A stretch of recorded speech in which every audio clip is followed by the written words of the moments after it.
Welcome back. Now, schools across the country will reopen on January 4th, 2021, at a time when majority of learners would have spent a record 9 months at home pending the indefinite closure of schools in March.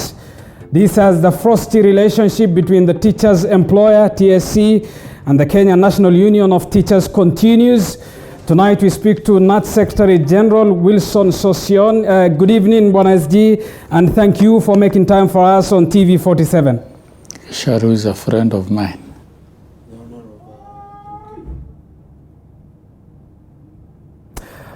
Well, as we sort that out, remember you can be part of this discussion. Send us a message on 22047. The hashtag to use on Twitter is TV47 News. We are making sense of the education calendar. Of course, this set pace by the pronouncements of the Ministry of Education yesterday, releasing the 2021 education calendar, which stipulates that all learners will get back to classes on the 4th of January after a long hiatus, an interruption by COVID-19 that has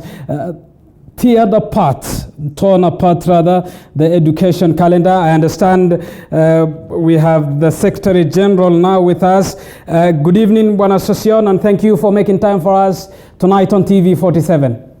Yeah, good evening, Abubakar, and good evening, all the viewers of TV 47. All right, to start us off in this discussion, Wilson Sossion, what informed the rationality of the decision to relook at the calendar and pose the 4th of January as the new term date, a decision that you term also as definitive and final?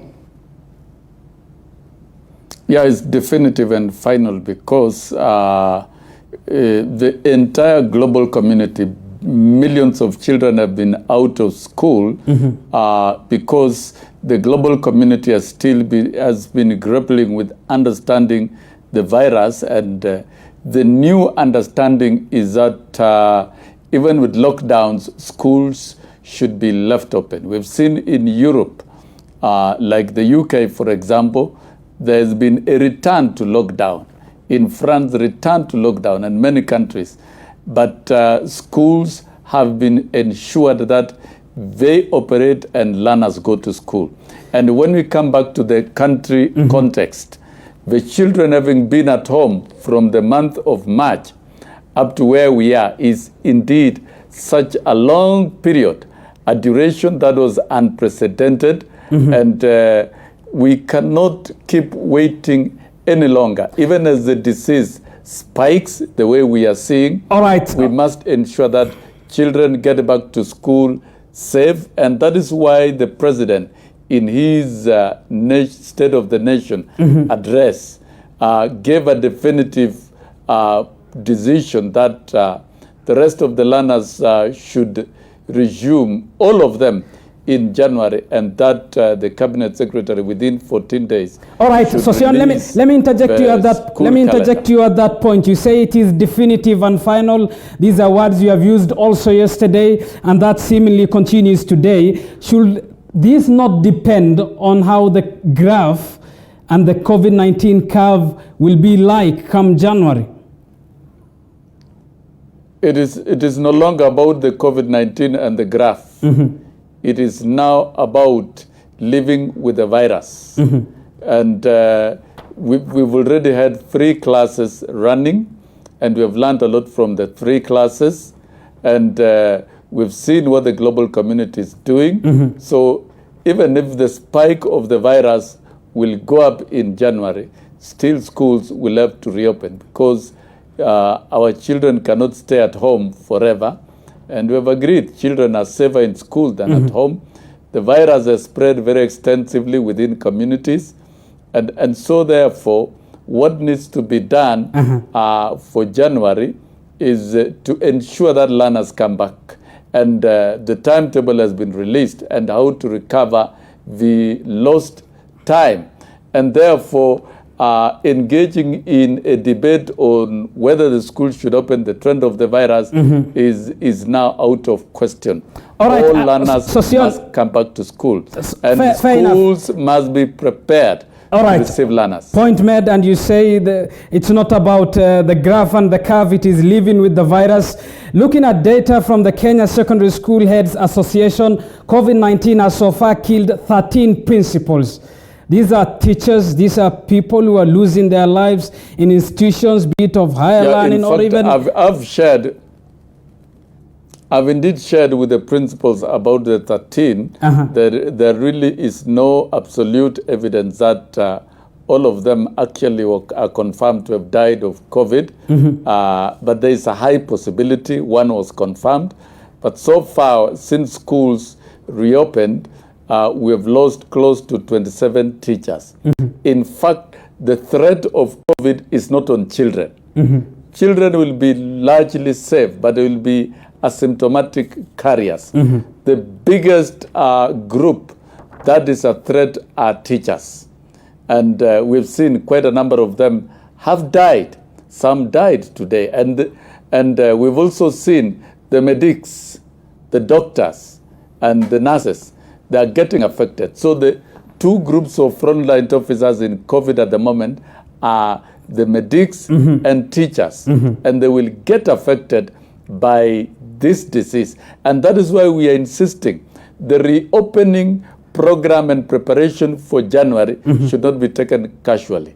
The last 3 weeks, the reopening program by government was weak because we've asked children to come with their own masks. And sometimes some of the masks, they fall below the quality that is expected. That is one. Two, many children also turn up to schools without masks.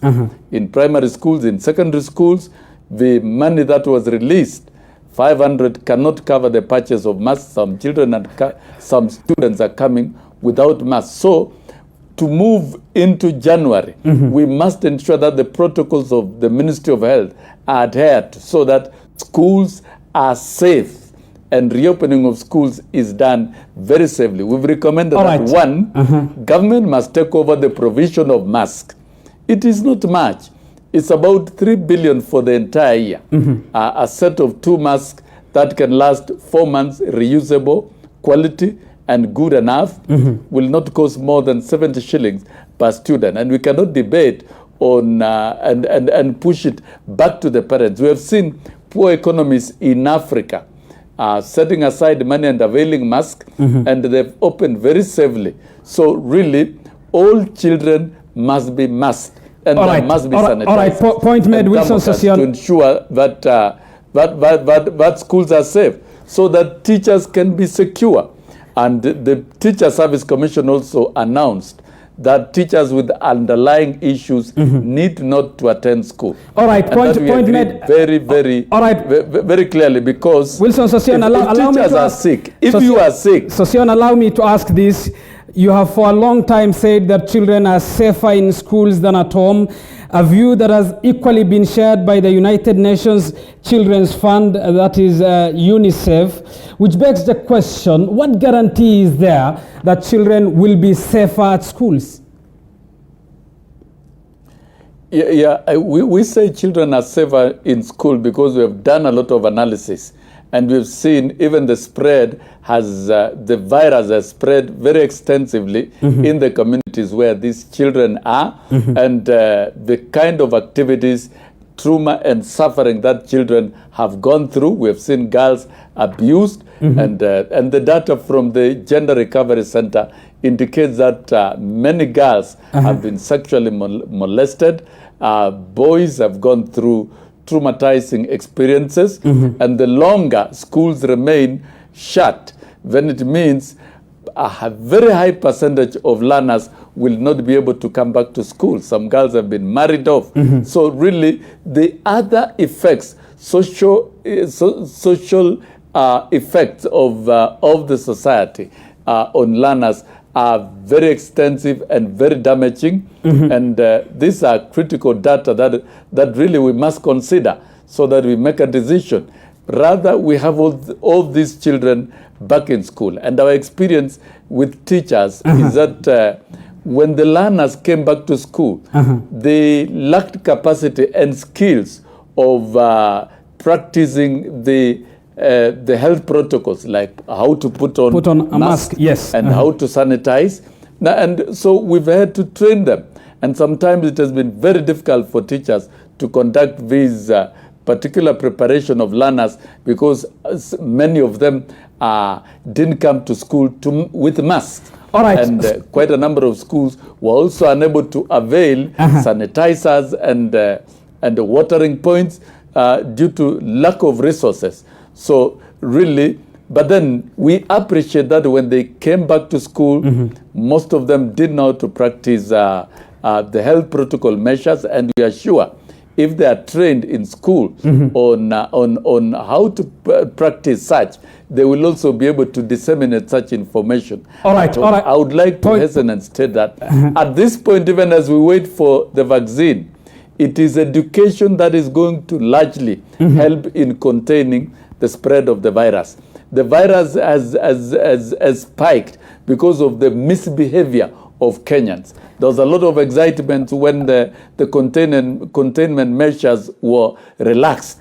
And all right, Kenyans Sossion, got overexcited. Let me interject you at that point. That is why we have it. Let me interject you at that point. Learners are safer in school than at home. Yes. Let me interject you at that point. You talk of Kenyans misbehaving. We are talking of learners. We are talking of more than 10 million learners, which still has a connotation to the question I asked.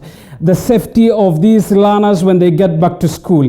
The Ministry of Health demands that... My question is, are they safe at home? The Ministry of Health demands that they follow the strict regulations and protocols stipulated so as to curb the spread of COVID-19. Yes, and I like your last comment. We must follow the strict guidelines of the Ministry of Health. And you believe the learners will uphold to that? In school. Yeah, indeed, with the guidance of teachers, and once sanitizers are availed and masks are availed. And we've said the responsibility of availing masks should fully and totally shift to the government and avail a mask for every learner. And because when you shift it to parents, they may not buy, one, they may not buy the proper mask. Two, the majority of the household are too poor to really seriously afford. Three, as a government, if we cannot invest in the health security of our learners as our primary responsibility, then what else can we do? I don't think in this situation, above investing in health, the capitation and textbooks and other investment areas will really be a priority. This area will be a priority. Government must invest in this. Number two, government must set aside sufficient funds for schools to avail clean, adequate running water and sanitizers. There is no question about it. We cannot assume that communities are able to avail.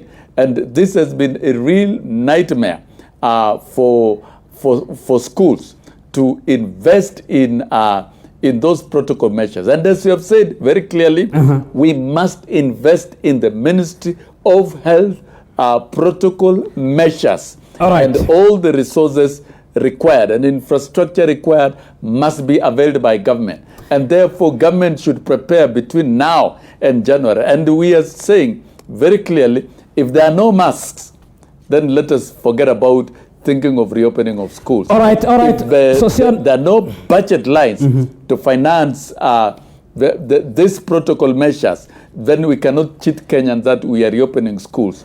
We will be opening death traps and death traps where we expect a lot of our teachers to die.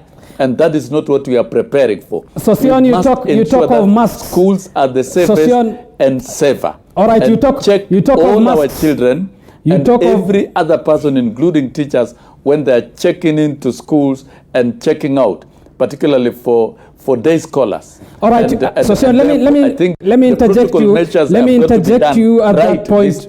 Let me interject you at that point. What the NHIF are doing. When NHIF comes out and tells the entire country that is unable to treat and cover Kenyans, then what business does it have existing in All this right. country? Sossion, let me interject you. NHIF is not spending money on COVID. Sossion, can you hear me? Government is not availing the necessary tools and personal protective equipment to fight COVID. Then how are we fighting COVID? All right. We cannot leave it to the mercy of citizens. Sossion, I'm asking. I believe resources were mobilized for these areas and should primarily go to the health protection of learners and teachers. We are also seeing doctors coming out strongly and nurses and threatening to withdraw labor, basically because they want PPEs and they want protective equipment. I think the government should avail PPEs to schools and adequately to hospitals. That we can contain this disease. Sossion, I'm asking, can you hear me so that we have a discussion? Hospitals and contain very strongly in schools. And government cannot evade and look for shortcuts of avoiding where to spend. This is a time that government must spend in the health security of our citizens, particularly of our learners in schools. And this should shift, and it should be a total responsibility of government. So one, buy personal protective equipment. And this can be done through schools.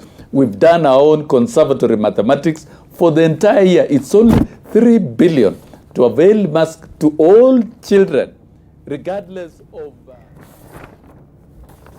Well, all right, it seems as though Wilson Sossion cannot hear me. We'll try that reconnection again, but keep talking to us. Send us a message on 22047. The hashtag to use is TV47 News. We are taking a short break to sort that out. We'll be back after this break.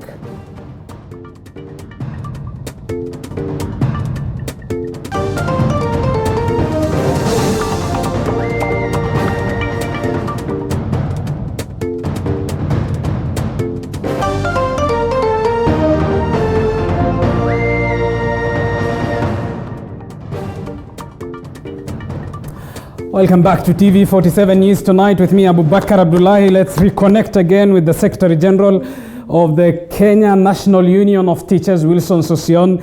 Sossion, we have talked of COVID and the reopening of schools. We will come to the safety of teachers themselves and the insurance.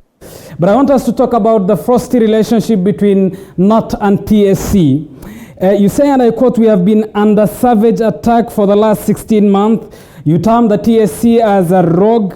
The TSC terms the situation of the union as a self-inflicted problem." Is it a self-inflicted problem? It is not self-inflicted. It is savage attack from the Teacher Service Commission. In July 2019, Teacher Service Commission suspended the CBA between KNUT and TSC unilaterally, contrary to the provisions of the CBA. And if TSC suspended unilaterally a CBA that is duly registered in court with a certificate that has not been revoked to date, that is the biggest violation of the labor rights of teachers. And that indeed is criminal in itself.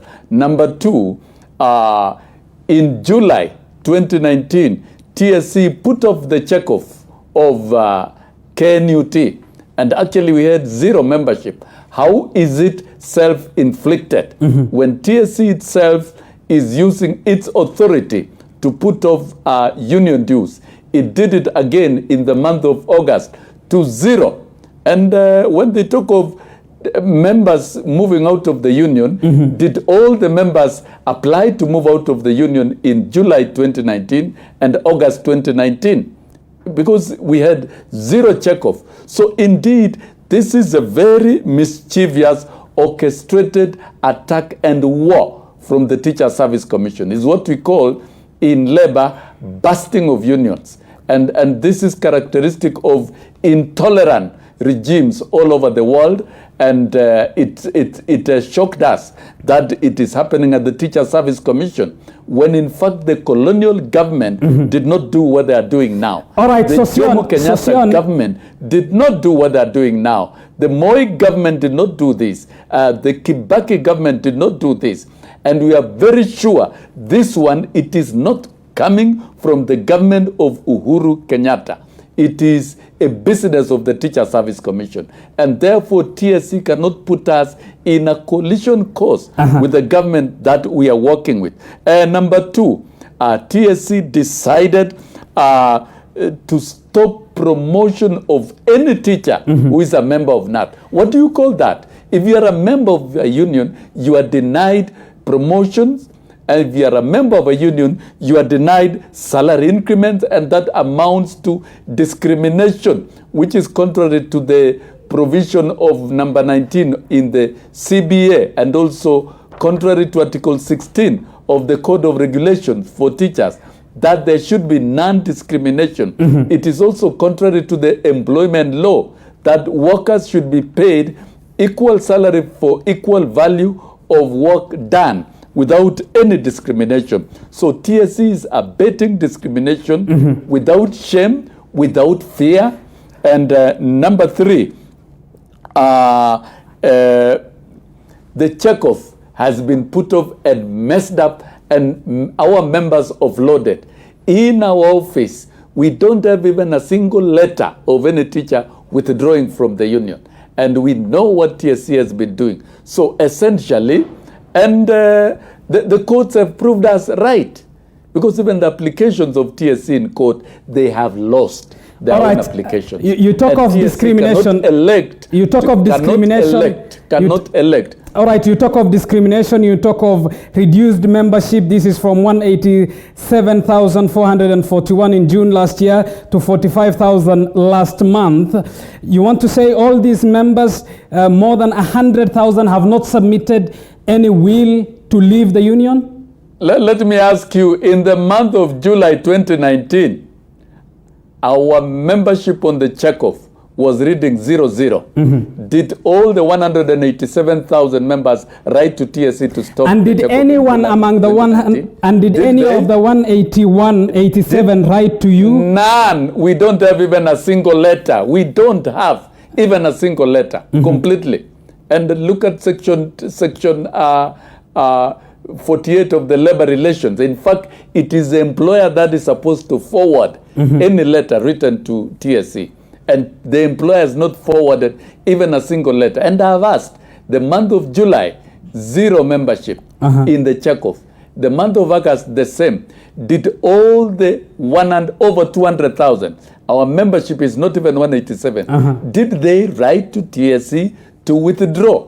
And the same in December, it was 0. Did they write? And we know they offloaded all the post-primary members in the month of September. 17,000 of them out of KNUT, made them memberless, subjected them to checkoff, and very soon there are a lot of corruption activities within Teacher Service Commission. And we know what is happening within the commission. And very soon we'll be unearthing the ugly, dirty details of blackmail and corruption around this deduction at the Teacher Service Commission very soon. Sossion, you talk of corruption. You talk of corruption at TSC. None of our members has moved out. None has moved out. We have seen, even in some branches, you go to KO branch, teachers have opted to pay their union dues directly. And the numbers are growing. Direct debit payment of union dues. And I think this attack is forcing our members to behave and do what members of unions in the global north did when the same savage attacks were attacked on them, direct debit. And we know TSC is determined to mess the checkoff to Kenya National Union of Teachers. All right, and this Sossion, is characteristic. if you can hear me, let me interject you at that point. Okay, point tactic of busting unions by crippling the resources so that it cannot work and it cannot organize. And TSC is trying to sell a narrative to government that a strong union with a lot of resources is dangerous to government. KNUT is not a dangerous union. All right. And strong unions Sossion, if you can hear me, allow me to ask you a question. Strong and quality education system. Sossion, can you hear me? Yes. Yes, I can hear you. All right, so that this becomes a discussion, I'll ask you a question, you answer the question so that we also have time to move to other things. Given that the education sector is one of the hard-hit sectors by COVID-19, is it not a shameful act then that stakeholders within the education sector, inclusive of KNUT, TSC and others, are in a cold blood at a pandemic? Yes, I did write to the Teacher Service Commission 2 months into the pandemic that we need to be strongly united when we get down to reopening of schools, and therefore some of these industrial issues need to be resolved. Restore the register and let us get down to negotiate candidly on the teething issues that have arisen from the implementation of the CBA. But TSC is intransigent. It's not ready for, it has not been ready for any talks or any engagement with us. It is misguided that it has the ability to destroy the union, and imagination that by taking away the money you have destroyed a union is actually fundamentally wrong. And we want to remind TSC that between 1957 and 63 we didn't have money, and we didn't have checkoff, and we operated. The spirit of the union is in the bloodstream of the teachers of Kenya. And the only honorable thing that TSC can do is to respect the labor relations, restore the register, restore the CBA that they've suspended because there is no choice, restore the right to promotions, and prepare adequately for the negotiations of the next CBA. Once that is done, then we shall be at peace. But if that is not done, if they think engaging in brinkmanship and trying to destroy the union, and we are preparing for the hardest task for resumption of schools in January, then TSC is living in a fool's paradise. All right, and because of the interest of time, let me ask you one final question. TSC on Monday said that 337,000 government-employed tutors will receive full medical cover. This is good news at last, is it not? Not that we can say it's good news, because this is medical allowance that is grouped together by teachers. And this is one project that is only one of its kind in Africa. No country in Africa do you find teachers with a group comprehensive medical cover. And as you have seen, contrary to NHIF, which is telling Kenyans that it cannot cover COVID-19 illnesses, the teachers' medical scheme shall cover COVID-19 illnesses. This is one of the greatest blessings to the teachers of Kenya. All right. But we want the medical scheme service provider to rise to the occasion and ensure that teachers are properly and adequately and effectively attended. And for those teachers who are sick in any way, any slight ailment, please don't go to school. And that has been stated by TSC. We agree with TSC on implementation of the medical cover successfully. We have no dispute on that. Number two, we agree with TSC very strongly that teachers with any form of ailment should not go to school. And teachers with underlying issues should not go to school, because indicators have shown all over the world that 90% of people with underlying issues have got 90% chances of surviving this disease. All right. 90% actually dying. So it's almost a death sentence if you get COVID with underlying diseases, and we would not like our teachers to do so. So don't force yourself to go to school. If you're over 58, you stay at home. And it is not necessary that when you are at home, you are preparing schemes of work and what. There is a big, huge disconnect. A scheme of work is done by a teacher who designs how he's going to teach. So once you stay home, you stay home. Those who will be in school will teach. Let them do whatever right. they can do. Thank And you. I think, All right. candidly, moving forward with TSC, we should be able to analyze and see the staff situation and staff requirement, because we have an aging population of teachers. Majority of our teachers, over 70%, are 45 years and above. So it looks like we have got a pool of teachers in this country who are highly vulnerable to the effects of COVID. So we have a huge challenge. All right. In All right, terms Sossion, of point made. ensuring the Point safety made. of We will teachers. have to end the interview there. Thank you for making time for us. Of course, you are enumerating what the ministry and the TSC yesterday said. Teachers who are above the age of 58 can keep off classes. Those with underlying conditions who stand a high risk also should keep off classes. That's where we'll have to end. Bwana SG, thank you for making time for us tonight. Well, that brings us to the end of tonight's discussion. Thanks for watching. I'm Abu Bakar Abdullahi. Enjoy the rest of our programs.